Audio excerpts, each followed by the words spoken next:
In this video tutorial, I'm going to show you how to change your alarm sounds on your iPhone. You can make them into different tones or customize songs.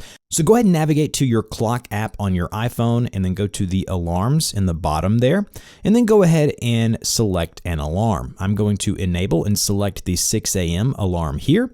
Go ahead and set the time if you want, but right where it says sound, you'll see that the normal alarm sound is selected. If we tap into that section, we can see a number of sounds that are default that we can choose from ringtones from within the Apple system.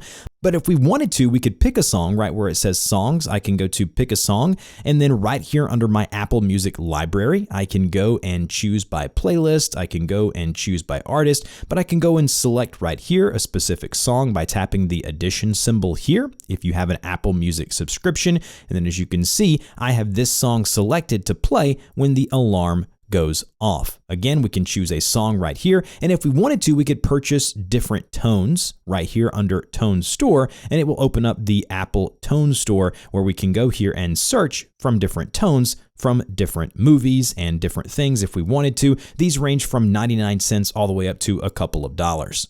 Once you've downloaded and purchased a tone, you can go to download all purchased tones. And then right here, you can see I have downloaded my Ghostbusters tone, fun ringtone. All of those will show up here under the sound list as well. So that's how you go and change your alarm sound on iPhone. If you have any questions, put those down below. I'll have a frequently asked question in the pinned comment down below, and we'll see you guys in the next video.